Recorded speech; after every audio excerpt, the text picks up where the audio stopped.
კადრები ვერეს ხეობაში 14 მარტს ბიზნესმენ ლევან ჯანგოლაძის შეკვეთილ მკვლელობამდეა გადაღებული. ჩვენს მიერ მოპოვებული სათვალთვალო კამერების ჩანაწერებში სავარაუდო კილერის გელა უძილაურის გადაადგილებები ჩანს. კანონიერი ქურდის ძმის საქმეზე დაკავებულს კამერები აქ მკვლელობამდე 3 საათით ადრე აფიქსირებენ. ვიდეო კადრებით კი ჩნდება ვარაუდი, რომ კილერი მარტო არ მოქმედებდა და ხეობაში მისთვის მკვლელობის იარაღის გადასაცემად ან დასატოვებლად სპეციალური სამალავი იყო მოწყობილი. პოლიცია იყო თქვენთან, აი ჯანგოლაძის აი თვითონ რაღაც ამოიღეს. კადრები ამოიღეს აქ. ხო, წაიღეს ისა, მე მოიტანეს ისევ დააკარგეს. ხეთი სამჯერი იყო და 56 წლის ბიზნესმენის მკვლელობამდე 3 საათით ადრე სავარაუდო კილერი ვერეს ხეობაში ამ ქვის საამქროს და ახალი სკოლის უკანა ფასადზე დამონტაჟებულმა სათვალთვალო კამერებმა შემთხვევით გადაიღეს. აი იმ კამერამ გადაიღეს. აი პაპიაზე ხედავ, აი ხლა ესე მიდის. ქვემოთ ჩადის ხეობა. ხეობა, ვერის ხეობაში. ვიდეო მასალის გაშიფვრის შემდეგ კი ჩნდება განცდა, რომ უძილაურს ვერეს სანაპიროზე იმ დღეს მკვლელობის იარაღი დაუტოვეს და ხეობაში მის ასაღებად ჩავიდა. ამ ეჭვს შაბათის ეთერის მიერ მოპოვებული კადრები, მკვლელობის საქმის პოლიციის ფაილები და ადგილზე გელა უძილაურის მოქმედებები აჩენს.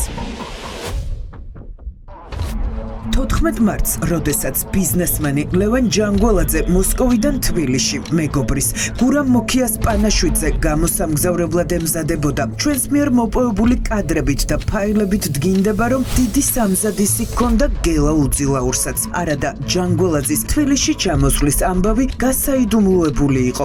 ამიტომ ჩნდება განცდა, რომ ის სავარაუდოდ გასცეს. ეს ვაზისუბნის დასახლებაში ჯანგოლაძის მკვლელობაში ბრალდებული გელა უძილაურის საცხოვრებელი კორპუსია. ჩვენს მიერ მოპოვებული ფაილებით დგინდება, რომ მკვლელობის დღეს უძილაური სახლიდან დღის მეორე ნახევარში გამოვიდა.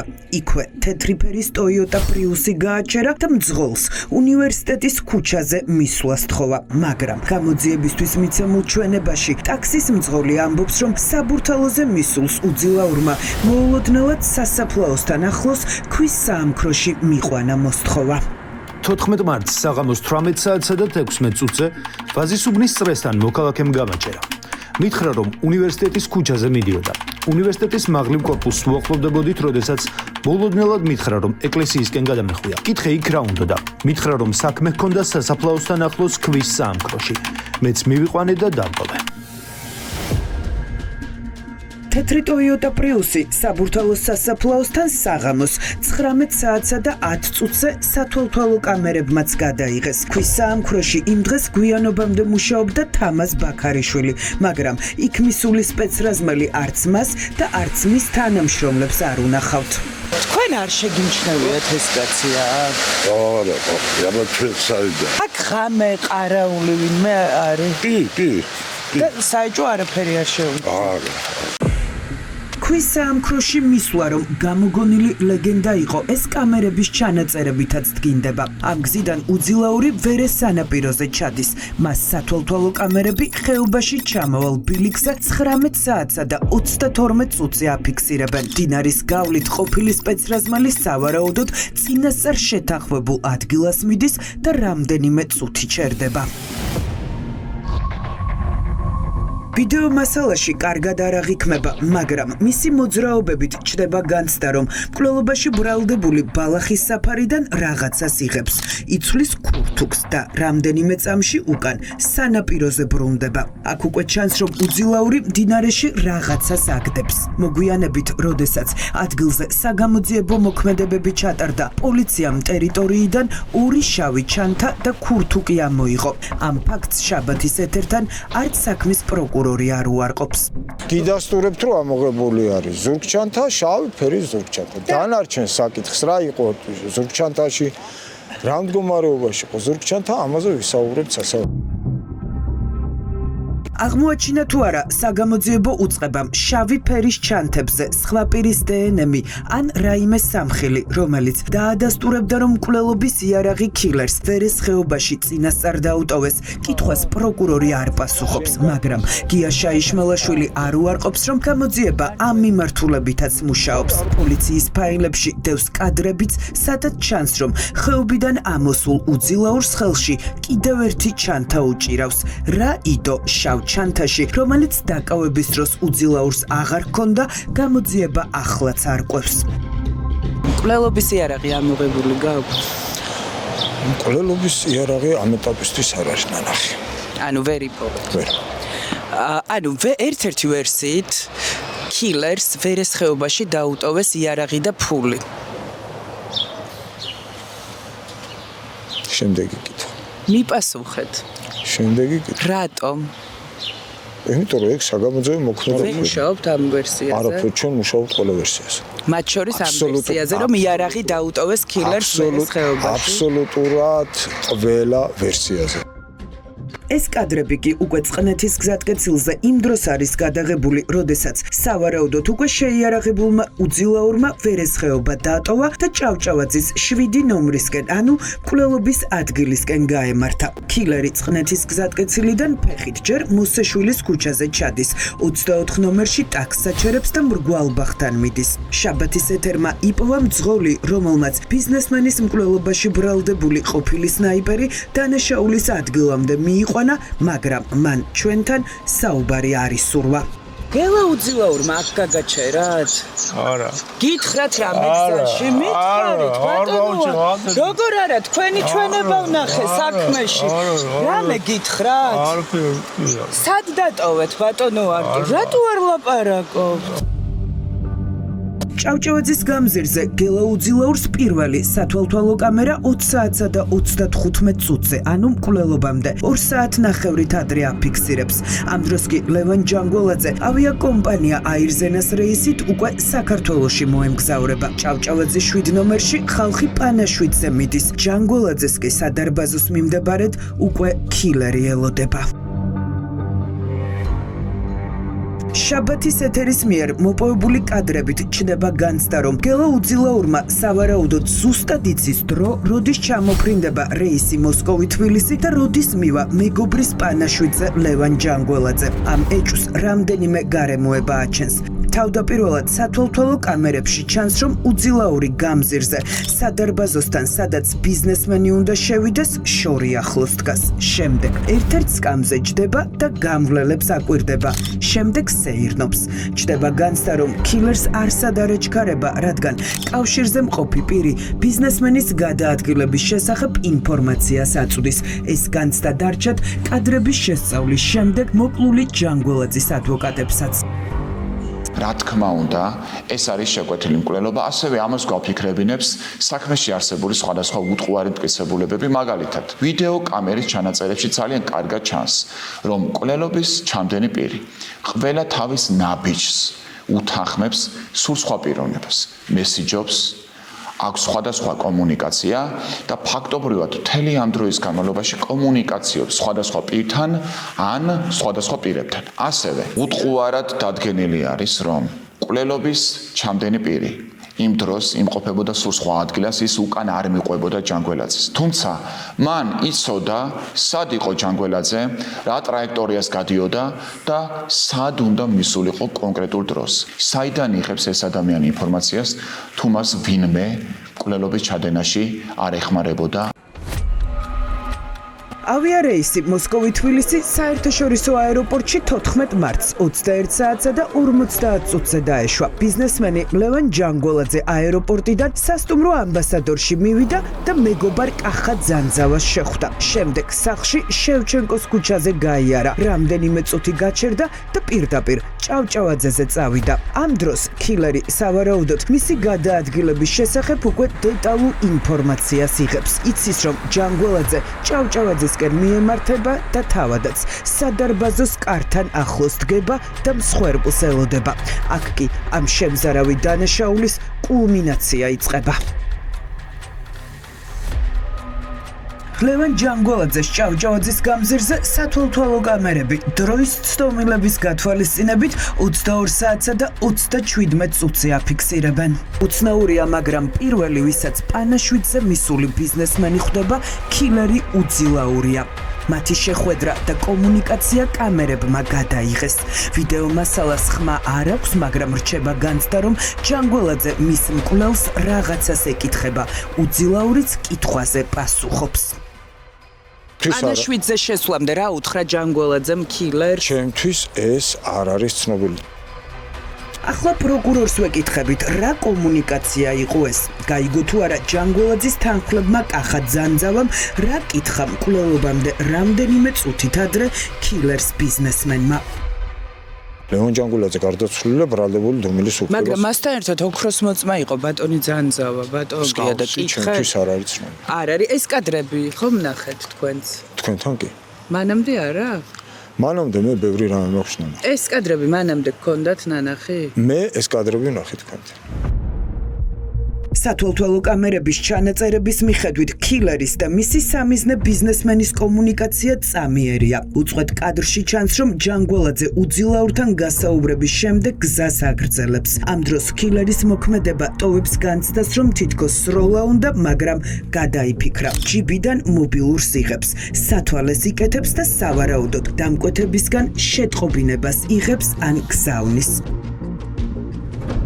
ამ დროს კი ლევან ჯანგოლაძე უკან ბრუნდება. ქილერს კიდევ ერთხელ ჩაულის და კახა ძანძავასთან ერთად იმ სადარბაზოში შედის, სადაც მისი მეგობრის პანაშვიდია. კამერების ჩანაწერების მიხედვით ჯანგოლაძე პანაშვიდზე მინიმუმ 40 წუთი ჩერდება. ამ დროის განმავლობაში კი ყოფილი სნაიპერი სადარბაზოსთან დგას. მუდმივად ხელში მობილური უჭირავს და კამერები მის კომუნიკაციასაც აფიქსირებენ, მაგრამ ვის ეკონტაქტება ყოფილი სნაიპერი მკვლელობამდე რამდენიმე წუთით ადრე გაურკვეველია, რადგან ბრალდებულის მობილური გამქრალია და გამოძიებამ ვერსად ვერ იპოვა. უძილაურის მობილური ჩხრეკის დროს ამოიღეთ? შემდეგი კითხვა. მიპასუხეთ. შემდეგი კითხვა. რატომ? იმიტომ რომ ეგ საგამოძიებო მოქმედება. ვერ იპოვეთ უძილაურის მობილური? საგამოძიებო მოქმედების ჩატარების დროს რა შედეგი იქნა მიღწეული, ეს არის ოქმში არ გიწერიათ რომ იპოვეთ და ანუ ვერ იპოვეთ ისე უძილაურის მობილური, სადაც კონტაქტობს, კამერებშიც ჩანს, რომ მესენჯერით ან რაღაც აპლიკაციით ვიღაცებს ეკონტაქტებს. საქმეში დევს, რა თქმა უნდა, მობილური ტელეფონი ამოღებული არის, თუმცა ეს არ არის ის მობილური ტელეფონი, რომელსაც მკვლელობის ჩამდენი პირი იყენებდა მკვლელობის დღეს. ტელეფონში უმნიშვნელოვანესი ინფორმაცია იქნებოდა, მათ შორის ინფორმაცია იმასთან დაკავშირებით, თუ ვისთან კომუნიკაციობდა ეს ადამიანი, ვის მესიჯებოდა, ვის ურეკავდა და რა თქმა უნდა, უკვე დიდი ალბათობით საქმე მარტივად გაიხსნებოდა. თუმცა მობილური ტელეფონი არ არის ამოღებული, შესაბამისად ამ ინფორმაციის მიღება არის უკვე ძალიან რთული. ლევან ჯანგოლაძე პანაშვიდიდან დაახლოებით 40 წუთში გამოდის და ჭავჭავაძეზე მოვლენები ფილმის სცენარით ვითარდება. ქილერი ბიზნესმენს ადგილზე 14 ტყვიას ესვრის. ჭრილობას იღებს ჯანგოლაძის მძღოლი გია ჩადუნელიც. ის შეიარაღებულია, მაგრამ გასროლას ვერ ასწრებს. ტერიტორიას სროლის დროს სირბილით ტოვებს კახა ძანძავაც. რამდენიმე წუთში უკან დაბრუნებულს კი მეგობარი გარდაცვლილი. ადგილზე პოლიცია, ქილერი კი გაქცეული ხვდება. ბიზნესმენის მკვლელობის შემდეგ გელა უძილაური დანაშაულის ადგილს ნაფარეულის ქუჩის გავლით ტოვებს და სწრაფი ნაბიჯით კეკელიძისკენ მიემართება. 19 ნომერთან ქილერი, რომელსაც პოლიციის ყველა დანაყოფი ეძებს, ტაქს აჩერებს და ვაზის უბანში მიდის. კეკელიძის ქუჩის 19-თან გამაჩერა მამაკაცმა და ვაზის უბანში წასვლა მთხოვა. მისი ამოცნობა შემიძლია, არც პირბადე და არც ხელთათმანები არ ეკეთა. ტოვებდა შთაბეჭდილებას, რომ საუბარი გამართული ქართულით ცოტა უჭირდა. რაღაც კილო ჰქონდა. გზა კეკელიძიდან ვაზის უბნამდე უძილაურისთვის როგორც ჩანს უსაფრთხო არ იყო. ტაქსის მძღოლი გამოძიებისთვის მიცემულ ჩვენებაში ამბობს, რომ ვაზის უბანში რუსთაველის გავლით წასვლა გადაწყვიტა. აქ კი აქციების გამო პოლიცია იყო მობილიზებული, რის გამოც დაქირავებული მკვლელი ძალიან აღელდა. კეკელიძიდან რუსთაველზე ჩავედი. გამზირი გადაკეტილი დამხვდა. აქცია იყო და პოლიცია იდგა. მე დავარღვია და ჭანტურიას ქუჩაზე ჩავედი. ამ დროს მგზავრი აღელდა. მითხრა რომ იქნებ პატრულმა არ გაგაჩეროს. ძალიან მეჩქარება. ბებიაჩემს ინსულტი აქვს და ვაზის უბანში სწრაფად უნდა მივიდეო. საბოლოოდ მივედით ვაზის უბანში, ისე რომ პოლიციას არ გავუჩერებივართ. ჩამოვიდა სკოლა ალბიონთან. შევამჩნია რომ მაკვდებოდა ბოლომდე, სანამ ტერიტორია არ დატოვე. ვაზის უბნიდან კილერი, რომელსაც მთელს ქალაქში პოლიცია ეძებდა, ტაქსით ქარელში მიდის. თან მიაქვს სავარაუდოდ მკვლელობის იარაღი და მობილურიც, რომელიც ამ საქმის გასახსნელად მთავარი სამხილი იქნებოდა. თუმცა უძილაური თბილისის დატოვებას ახერხებს, რადგან ირკვევა, რომ კონტროლი პოლიციას დედაქალაქის გასასვლელებში დაწესებული არ ჰქონდა. მოგეხსენებათ, რომ აღნიშნული დანაშაული მოხდა ქალაქის ცენტრში, იმ ადგილას, სადაც უამრავი კამერა არის. თუმცა ვერ მოხდა მისი დაკავება ცხელკვარზე. რაც შეეხება მკვლელობის იარაღს, და ძალიან ბევრი საქმე გახსნილა მხოლოდ მკვლელობის დანაშაულის იარაღის ამოღებით. თუმცა ამ საქმეში დანაშაულის იარაღი არ არსებობს, ისევე როგორც არ არის ამოღებული ის მობილური ტელეფონი, რომელსაც კონკრეტული პიროვნება, მკვლელობის ჩამდენი პირი იყენებდა მკვლელობის დროს. მიმაჩნია, რომ ამ ორი მტკიცებულების უცებ ცხელკვარზე, ასე რომ ვთქვათ, ამოღებით და საქმეზე დართვით დანაშაული ნამდვილად გაიხსნებოდა. თბილისი შეიარაღებულმა თავდამსხმელმა ამ ტაქსით დატოვა. ამ მანქანაში იჯდა უძილაური, სად იჯდა? იქით ამ მხარეს, აი უკან მარჯვენა მხარეს. ეს მძღოლი ივერი ძაძამია. შაბათის ეთერთან პირველ ინტერვიუში კაცი, რომელმაც ბიზნესმენის მკვლელობაში ბრალდებული უძილაური ვაზის უბნიდან ქარელში წაიყვანა, იხსენებს, რომ შანდორ პეტერფის ქუჩაზე იმ დღეს გამოძახებაზე მივიდა. მისამართზე მისულს კი შეკვეთა გააუქმეს და მოულოდნელად მის ავტომობილთან უძილაური გამოჩნდა, რომელმაც ქარელში წაყვანა სთხოვა. სად გაგაჩერათ? მე ვიცი რომ თქვენ გამოძახებაზე იყავით უბრალოდ ბოლტის აპლიკაციით. ხო, ბოლტის მარა გააუქმა, შეკვეთა, მაგრამ ვინ გააუქმა, არ ვიცი. ზუსტად იმ ადგილას მივედი, სადაც ეს უძილაური ჩამიჯდა მანქანაში და თქვენ იყავითო, ანუ გამოძახებაზე დიახ, მე ვთხარი და მაგრამ გამიუქმეს მეთქი და ქაროცი წამიყანეო მითხრა და დაბრძანეთ. ეჭვი გაქვთ რომ მანან მასთან კავშირში მყოფმა პირმა გამოგიძახათ? არ არის გამორიცხული. არ ვიცი. არ მოიღო გამოძიება ეს ისტორია თქვენ. მე ახლა გამოძიება მაგას ნამდვილად არ მომაწეს. ვინ გამოუძახა ტაქსი ვაზის უბანში გელა უძილაურს? ახლა ამას გამოძიება უნდა არკვევდეს, მაგრამ პროკურორი არ გვეუბნება დაინტერესდა თუ არა უცხება კომპანია ბოლტის ჩანაწერებით. ვისგან შევიდა გამოძახება ბატონგია? უძილაურისგან თუ მისი სავარაუდო პატრონებისგან? შემდეგი კითხვა. მაინტერესებს ბოლტის აპლიკაცია დაათვალიერე? შემდეგი კითხვა. რატომ? დუმილის უფლებას ხო არ უყენება? არ გპასუხობთ. ეგ არის საგამოძიებო მოქმედება, რომელზეც არ გიპასუხებ, ვერ გიპასუხებ. არ შეიძლება მაგაზე საუბარი. ძღოლი, რომელმაც კანონიერი ქურდის ძმის მკვლელობაში ბრალდებული ქარელში წაიყვანა, გვიყვება, რომ თბილისიდან გასვლის წუთიდან მისი მგზავრი მუდმივად მობილურზე შეტყობინებებს იღებდა და გზავნიდა. ქარელში შესვლამდე კი ავტომობილის გაჩერება მოსთხოვა და მანქანიდან გადავიდა. მესიჯებს წერდა თუ რას აკეთებდა არ ვიცი. მაგრამ კომუნიკაცია სავარაუდოდ ვიღაცასთან ქონდა. რეკვით არა, მაგრამ შეიძლება მესიჯებს წერდა. დამაჩერებინა და გადავიდა. და 1-5-7 წუთს მერე დაბრუნდა ის. ტყეში შევიდა? მაგრამ სანამ გადავიდო და მითხრა რომ ისეთ ადგილზე გამიჩერეთო, რომ არ გამოშტეოს. ერთ-ერთი ვერსიით ავტომობილიდან გადასულ გელა უძილაურს კომუნიკაცია მკვლელობის დამკვეთებთან ჰქონდა. არაოფიციალური ცნობით მას ჯანგოლაძის ჩაცხრილის შემდეგ ოკუპირებულ ტერიტორიაზე გადასვლის პირობა ჰქონდა მიღებული და ქარელის მიმართულებით ტაქსით ამ მიზნით წავიდა. ამ ვერსიას არც ბიზნესმენის ოჯახის ინტერესების დამცველები არ გამორიცხავენ. შეგვიძლია უბრალოდ ვივარაუდოთ, რომ ის სავარაუდოდ აპირებდა ოკუპირებულ ტერიტორიებზე გადასვლას და ადამიანი, რომელიც ამ გადაწყვეტილებას იღებს, ამ გადაწყვეტილებას ძირითადად იღებს იმ შემთხვევაში, თუ ვინმე მას პირდება, ან თუ მას აქვს იმედი, რომ ვინმე ამ ყველაფერში მას დაიხმარებს. სავარაუდოდ ის უკვე მიხვდა რომ ოკუპირებულ ტერიტორიაზე ვეღარ გადავიდო და სავარაუდოდ მას უარი უთხრეს, ან უთხრესო ვერ დაგეხმარებით, არ ვიცი და შემდეგ უკვე მან გადაწყვიტა ყინწვისში წასვლა. შესაძლოა რომ გელაუძილაურს ოკუპირებულ ტერიტორიაზე უნდა და გადასვლა ვიღაც ელოდებოდა და გადააგდეს? არ ვიცი. მის კომუნიკაციებს იკვლევთ? ვიკვლევთ ყველაფერს.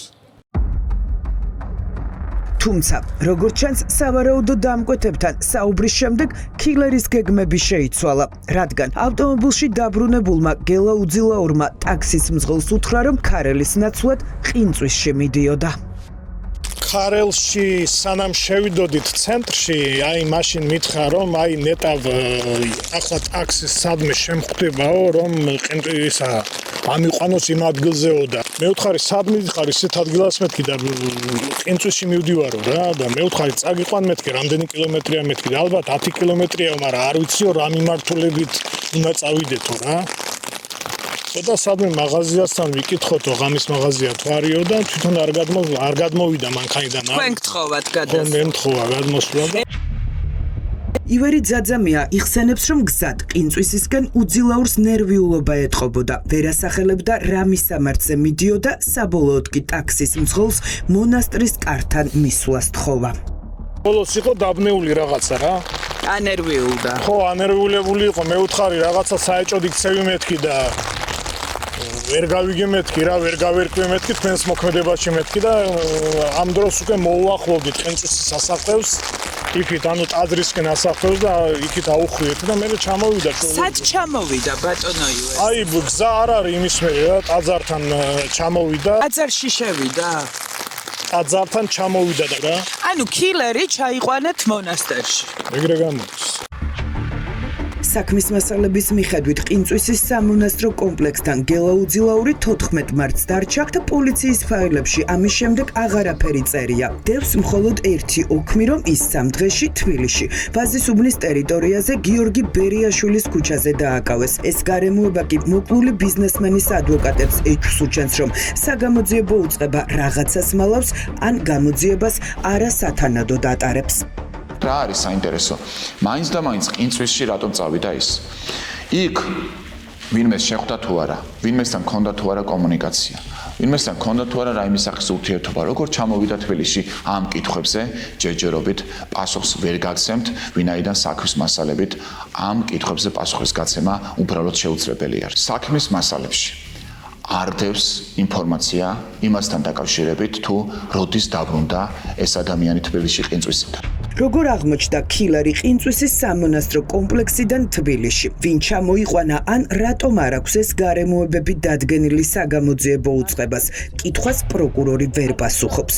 კონკრეტულ შემთხვევაში ბრალდებული ინარჩუნებს დუმილის უფლებას, ბრალდებული როგორ მოვიდა თბილისში, საიდან არ ვიცი, როგორ მოვიდა თბილისში, ეს ბრალდებულმა იცის.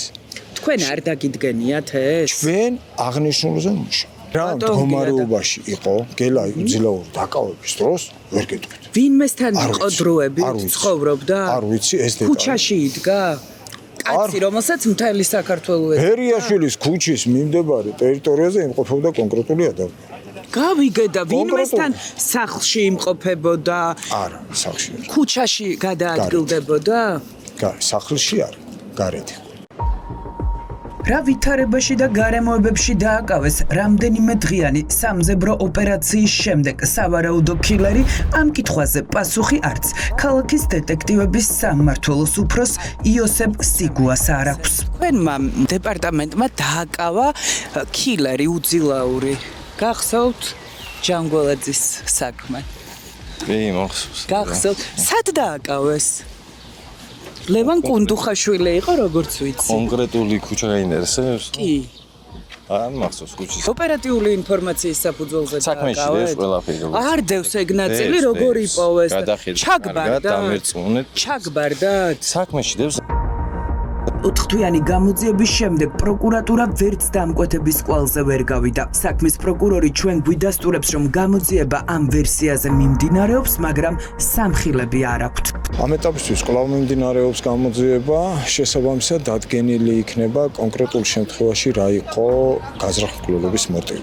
ეს იყო პირადი მოტივი თუ ეს იყო სხვა დამამძიმებელი გარემოება, ამაზე ვისაუბრებთ მას შემდეგ, რაც მივიღებთ ინფორმაციას, მივიღებთ ჩვენებას, მოვიპოვებთ სხვა მტკიცებულებებს. ანუ ცალკე წარმოებად გამოძიება დამკვეთების ნაწილში არ მიმდინარეობს. რაზეც მტკიცებით ფორმაში ვერ ვისაუბრებთ, იმაზე სხვა დანაშაულსაც ვერ დავარქმევთ მას და საქმეც არ არის. ლევან ჯანგულაძის ოჯახი კი დარწმუნებულია, რომ 56 წლის ბიზნესმენი შეკვეთილი მკვლელობის მსხვერპლია. ეს პროკურატურას გამოკითხვის ოქმში ბიზნესმენის დამაც დაუდასტურა. ჩემი ძმა თბილისში 2 დღით უნდა დარჩენილიყო. შემდეგ უკან მოსკოვში ბრუნდებოდა. ვის ჰქონდა ინფორმაცია მისი თბილისში ჩამოსვლის შესახებ, ჩემთვის უცნობია. მე ვიცი, რომ ის გელა უძილაურს არ იცნობდა, შესაბამისად მათ არც კონფლიქტი და არც პირადი წყენა ჰქონიათ. ამიტომ ვფიქრობ, რომ ეს მკვლელობა არის შეკვეთილი, მაგრამ ვინ და რატომ შეუკვეთა, ჩემთვის უცნობია. მე ვითხოვ, კანონის სრული სიმკაცრით დაისაჯოს ჩემი ძმის მკვლელი. ასევე დადგინდეს, ვინ დაუკვეთა მისი მკვლელობა. თბილისის ცენტრში კანონიერი ქურდის ძმის შეკვეთილი მკვლელობის საქმე ამ დრომდე გაუხსნელია. პროკურატურა ბოლო დროის ყველაზე გახმაურებული მკვლელობის საქმეს იძიებს, მაგრამ ჯერ ვერაფერი გამოიწია. არსებობს ერთადერთი დაკავებული და ისიც მეოთხე თვეა დუმილის რეჟიმშია.